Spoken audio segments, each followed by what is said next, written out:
Can you please not come in from tomorrow? That's what the boss's daughter, the manager, said to me as soon as I arrived at the office. I knew she didn't like me, but I didn't realize it was to this extent. Stunned, I decided to comply with her words. However, days later, the manager would end up apologizing to me. My name is Ben Jones. I had finally been assigned to the planning department I'd always wanted to join since joining the company, and I was diligently working every day. But I had a problem. My boss, the manager, was giving me a hard time every day. Since the manager is the president's daughter, I couldn't oppose her and had no choice but to endure. Then one day, upon arriving at the office, I was called by the manager. "Manager, did you want to see me?" "Do you know why you're here?" "No, I don't." "Huh, you really have no idea. That's what I hate about low-ranking college graduates." "I'm sorry. I was constantly told that the university I graduated from was low-ranking and that I wasn't fit to be under her. Except for me, everyone in this department had a stellar background, and I was an unwelcome presence. I've decided. Please don't come in starting from tomorrow." "Wait, what do you mean?" "Nobody expects anything from a plan made by someone from a low-ranking school. The company doesn't need or want useless baggage like you." "That serves you right." The manager's entourage also laughed at me. "Are you saying I'm fired? Is that a done deal?" "I'm the one saying it. Daddy would obviously agree. You should be thankful you got to work here this long. No matter what plan I came up with, it was always rejected without even a glance. Though I had been enduring, I never thought I'd be told to leave the company." "Understood. May I ask about the copyright of my previous plans?" "We don't need plans that are as worthless as trash." "Bye." I completed the resignation procedures that very day. Months later, I started working at a different company. One day, my voicemail was filled with numerous messages. "Please come back to the company. Can you at least contact us once?" The caller was the previous company's president. It had been a while since I quit, and I found a job, so I didn't pick up the phone.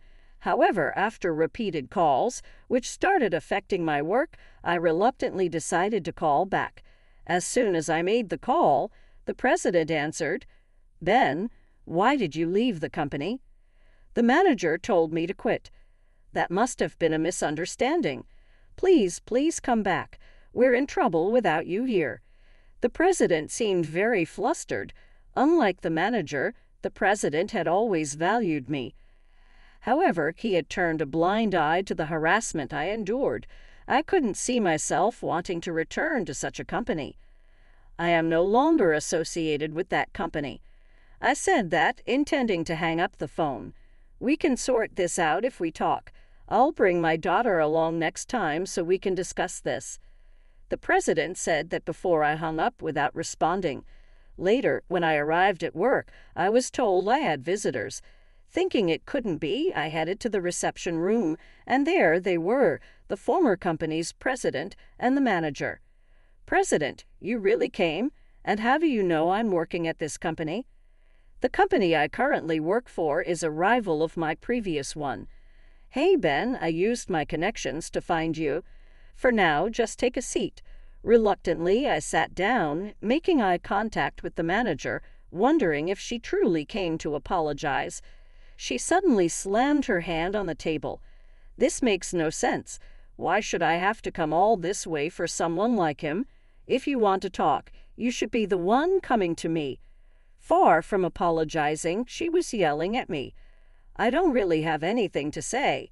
It's ridiculous to quit just because you got a little scolded at work." "Quit because I was scolded? What do you mean?"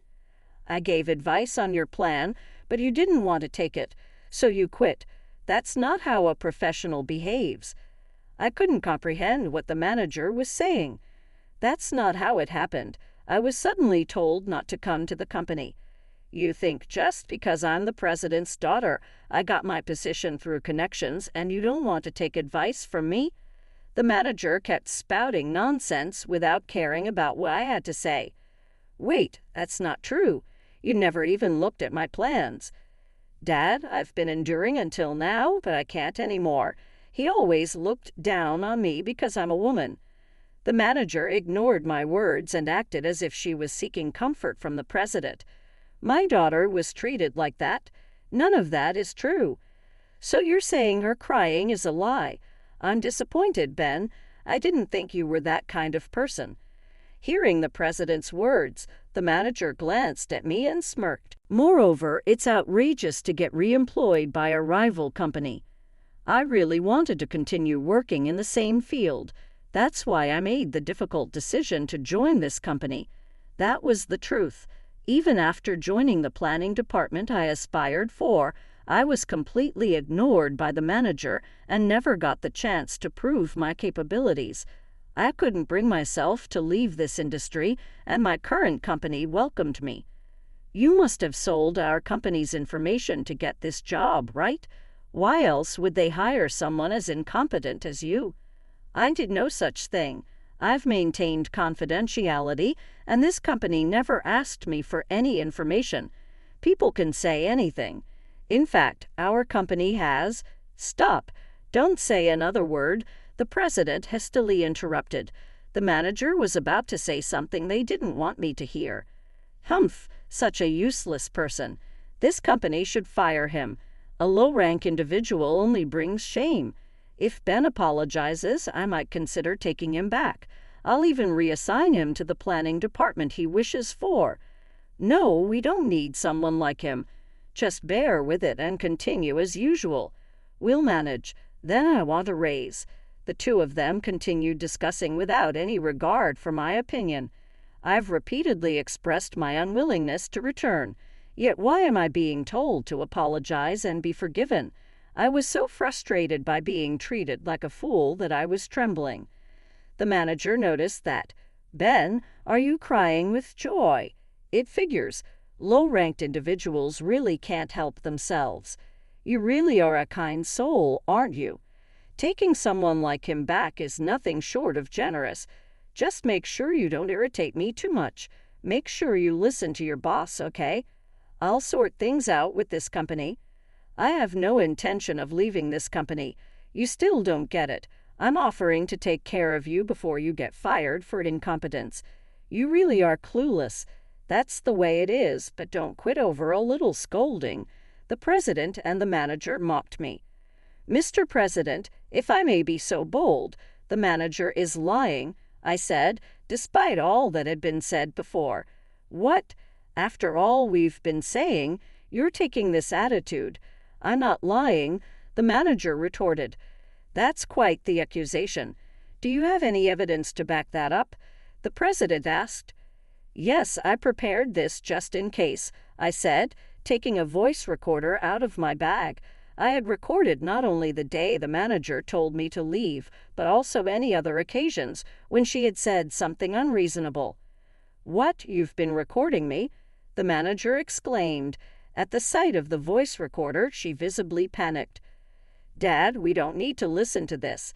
Let's just go," she urged. "Then I'll play it," I said. I played the recording, ensuring the manager, who was trying to leave, could hear it.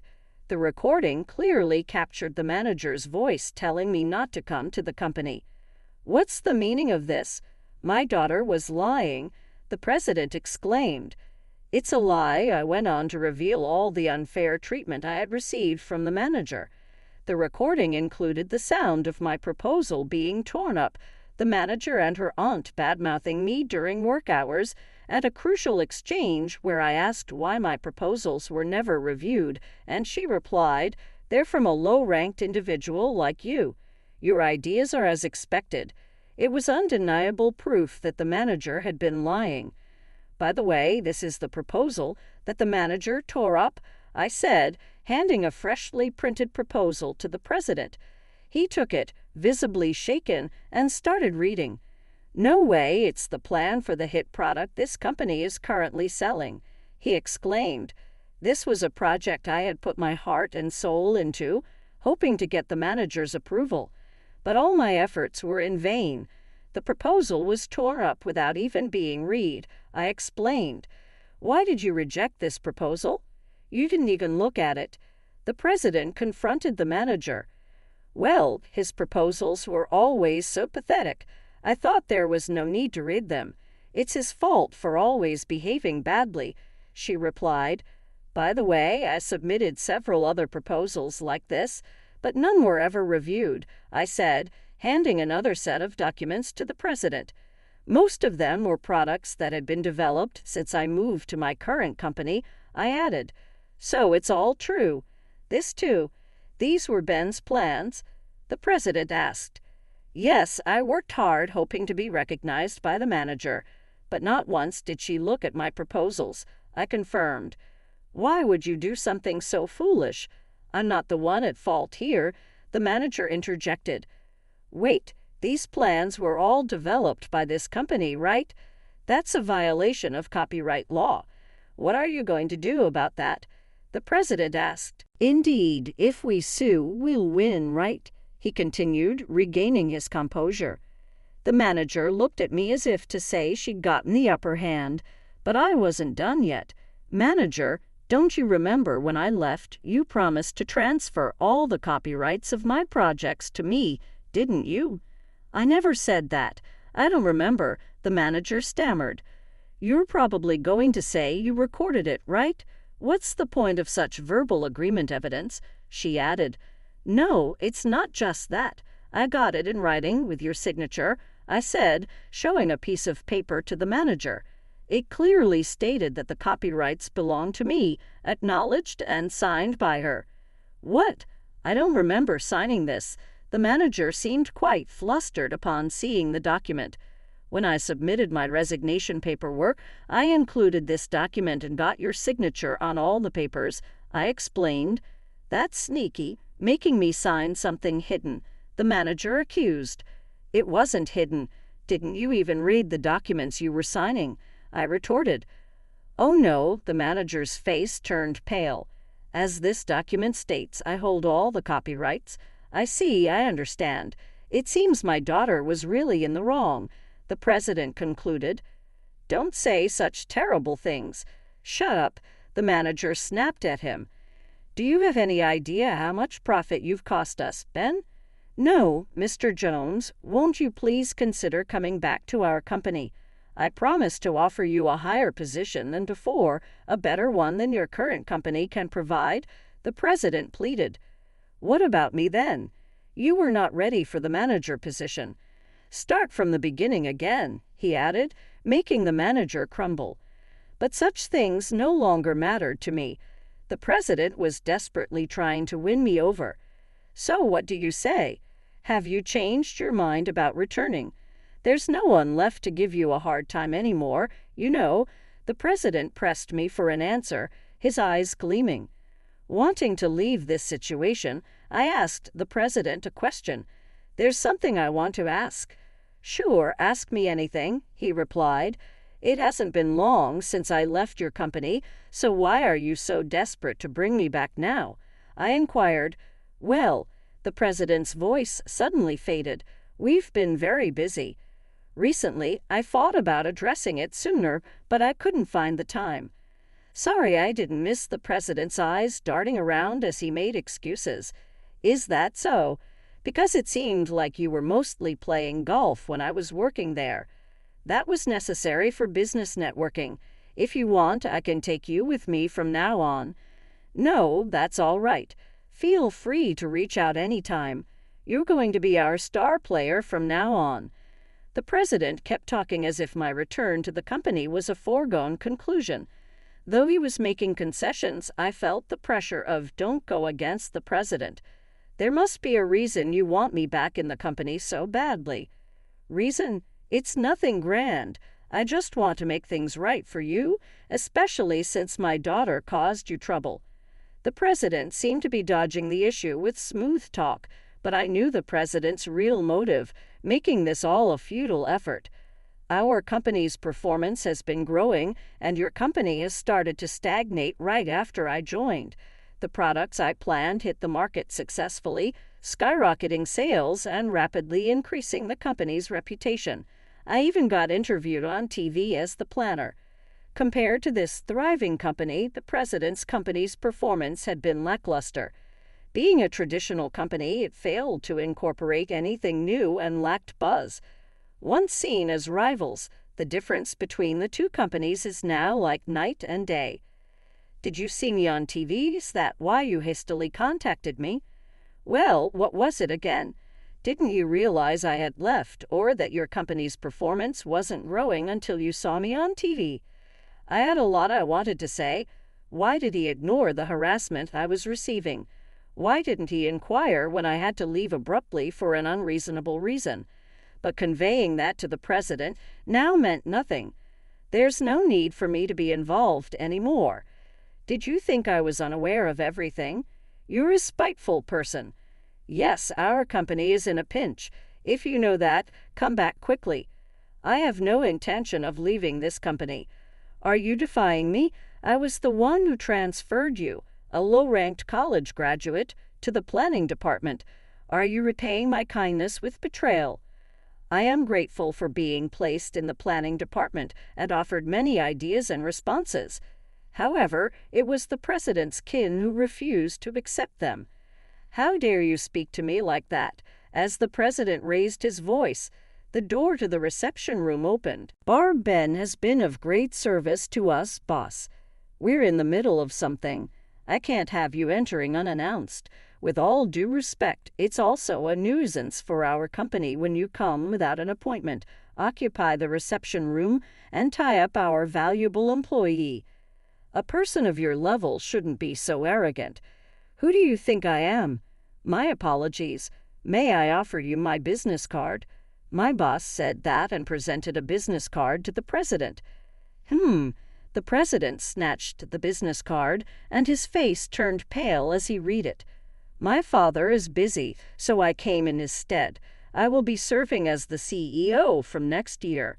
My boss, like the manager, was the son of the company's president and an extremely capable person set to become the new president next year. I had no idea. My apologies. No problem. We're grateful for the talented individual you've provided us. The president bowed, trembling. I was puzzled as to why the president was so anxious. However, we will have to decline the collaboration project you proposed recently. What? You said you considered it to help our company. I did consider it, even though it's a rival company. Seeing a traditional manufacturer falter doesn't feel right. Then why? Seeing the character of you and your daughter, I couldn't bring myself to support you. Please reconsider. I apologize for everything. Watching the president desperately apologizing to my boss, the manager seemed to finally realize the gravity of the situation. Please help me out here. I'm sorry. It's my boss's decision. There's nothing I can do. No way. After that, the president and the manager were escorted out by the security guards. Ben, I believe in you. I'll be waiting, the president shouted as he left. I just watched him go. Later, I heard that the manager's company's performance continued to plummet, making management difficult. The calls kept coming after that day, so I've changed my phone number. Meanwhile, the company I work for continues to grow rapidly. I want to keep working here for